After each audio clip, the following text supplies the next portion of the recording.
السلام عليكم ورحمة الله وبركاته. ازيكم حبيباتي، اغلى واجمل متابعين في الدنيا، يا رب تكونوا بخير. هنعمل مع بعض النهاردة الليمون المعصفر بطريقة سهلة جدا وبسيطة ومش مكلفة خالص.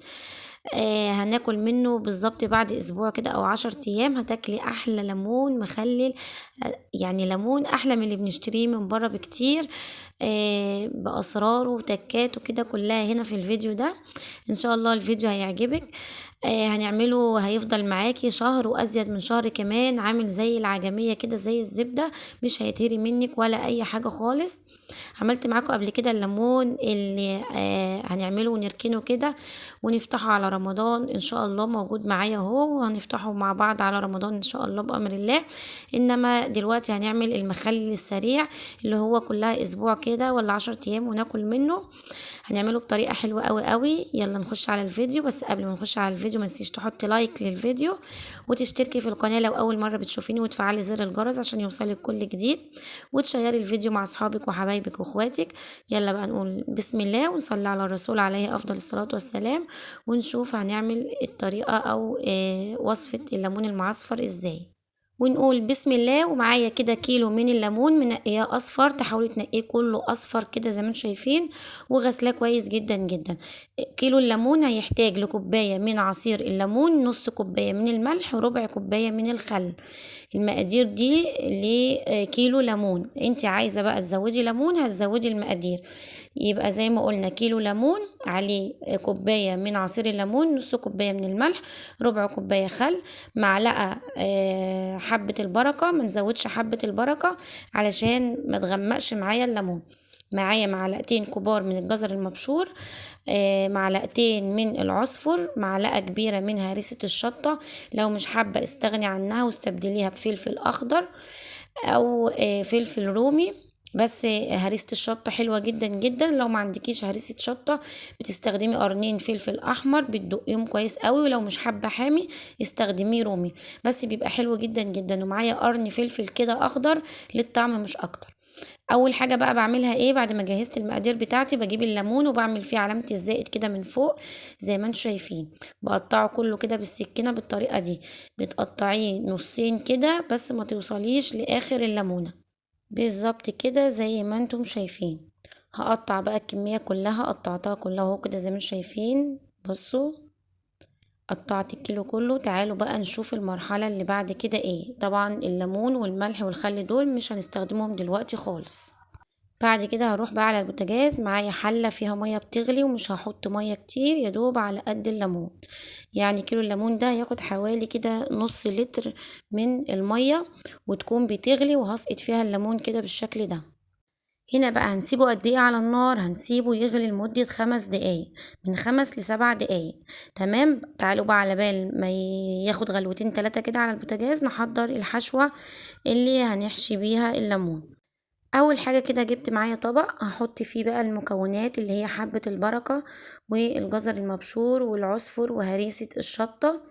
مش هحط دلوقتي ولا خل ولا ملح ولا ليمون ولا اي حاجه، هحط بس كل اللي هو زي الخضار بتاعي او المكونات دي كده كلها، وهقلبهم كويس كده مع بعض بمعلقه زيت صغيره.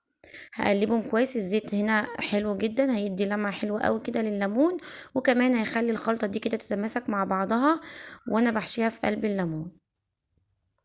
عايزه اقول لكم ان هي ريحتها جميله جدا والله، والجزر حلو قوي قوي، والهريسه بجد. حتى لو انتوا مش حابينه يبقى حامي ممكن تحطي، يعني تعملي هريسه بقرنين فلفل احمر رومي كده، بيخليها يعني حلوه جدا وبيديها طعم حلو قوي. دي كده كمان خلاص الخلطه اللي هنحشي بيها.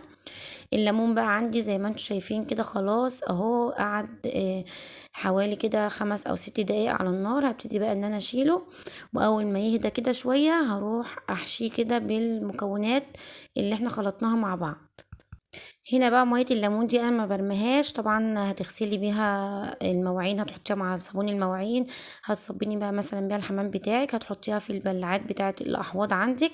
حلوه جدا بسلك الاحواض، بيدي ريحه حلوه قوي قوي قوي. فطبعا مش هنرميها، وانتوا عارفين في ناس كتير قوي بتعمل بيها حاجات حلوه قوي، في ناس بتستخدمها لشعرها، ففيها فوائد كتير جدا جدا. فمية الليمون طبعا ما بتترميش. هنا بقى خلاص هدي كده الليمون معايا خالص، وحشيته بالحشوة زي ما انتوا شفتوا اهو. الحشوة قضت معايا الكيلو اهو كده زي ما انتوا شايفين، حشيت الليمون كله.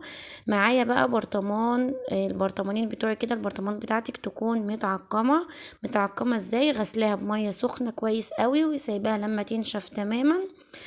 لو مستعجلة عليها ممكن تحطيها تنشفيها في قلب الفرن، يا اما بتسيبها لما تنشف براحتها ميبقاش فيها اي نقطة مية. بعد كده ببتدي ان انا ارص فيها الليمون بتاعي. انا حطيت شوية جزر مبشور كده في قعر البرطمان، وهبتدي ان انا ارص الليمون كده زي ما انتم شايفين. طبعا لو عندك برطمان اكبر هتحطي فيه الكيلو على بعضه، لكن انا عملت في برطمانين صغيرين لان البرطمانات اللي عندي اتنين عملت فيهم الليمون واتنين تانيين عملت فيهم الزيتون، فمش باقي عندي غير البرطمان الصغيرة دي، فهحط منهم هحطهم يعني في البرطمانين الصغيرين دول. كمان قرن الفلفل بقى بقطعه كده لنصين او 3، واحط كده منه كام حتة كده ما بين كل كام طبقة ليمون علشان يدي طعم حلو كده لليمون. طبعا لو انت مش عايزة الليمون يبقى حامي شوية هتحطي قرن الفلفل بحاله، مش هتقطعيه، لان لو قطعتيه هيخلي الليمون معاكي حامي لو قرن الفلفل حامي. بعد كده بقى معايا الكوباية المعيارية دي هفضي فيها بقى الملح والليمون والخل زي ما اتفقنا. كيلو الليمون كوباية عصير ليمون، نص كوباية من الملح، ربع كوباية من الخل. هقلبهم كويس جدا جدا لحد ما الملح يدوب، وهزود عليهم مية. المية تكون مغلية قبل كده ومتبردة.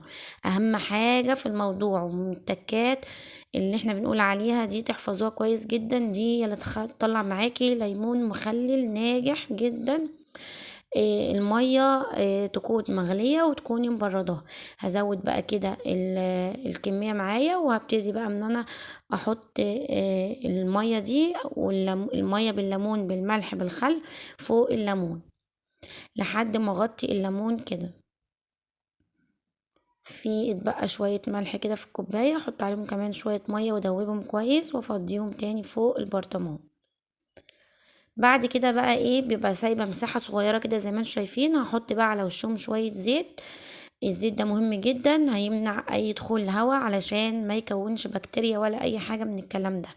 هنغطي الوش كله كده بشويه من الزيت.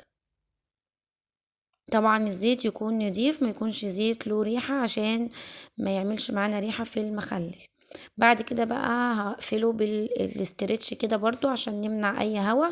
طبعا لو انت ما عندكيش استرتش راب هتحطي اي كيس تلاجة عادي، كيس التلاجة العادية كده. هتجيبي الكيس وتحطيه برضو كده فوق البرطمان وتغطيه، واسبوع كده او 10 ايام وهتفتحي عليه. يعني بعد اسبوع تبدأي تفتحي وكده يبقى خلاص ما فيش اي مشكلة، وتبدأي ان انت تاخدي كده وتاكلي منه او تدوقيه. حابة تسيبيه كمان يومين 3 كمان 5 ايام مفيش مشكلة. حابة تاكلي منه على كده تمام، لكن هو بيبقى خلاص جاهز للاكل من اسبوع ل10 ايام. غطيت البرطمانات بتاعتي كده زي ما انتم شايفين، وده كان الفيديو بتاعنا النهارده. يا رب يكون عجبكم. ما تنسيش بقى تعملوا لايك للفيديو وتشيروا الفيديو مع اصحابكم وحبايبكم. ولو اول مره بتشوفيني دي قناتي، قناه بسيطه وبحب البساطه. اشتركي في القناه وفعلي زر الجرس عشان يوصلك كل جديد يا ستي الكل. واسيبكم في رعايه الله، واشوفكم في فيديو جديد على خير، واقول لكم مع السلامة. استنوني في فيديو جديد ان شاء الله على خير. ولو عايزين اي حاجة اي وصفة اعملها لكم قولولي في الكومنتات وانا هعمل لكم كل اللي انتوا عايزينه. ده كده الليمون بتاعنا اللي اتخلل النهاردة، اللي هناكل منه ان شاء الله بعد اسبوع او 10 ايام. والبرطمانين التانيين دول المخلل اللي هنفتحه ان شاء الله على رمضان. اتمنى تكون وصفاتي كلها بتعجبكم، وقولي لي رأيكم برضو في الكومنتات. واقول لكم السلام عليكم ورحمة الله وبركاته.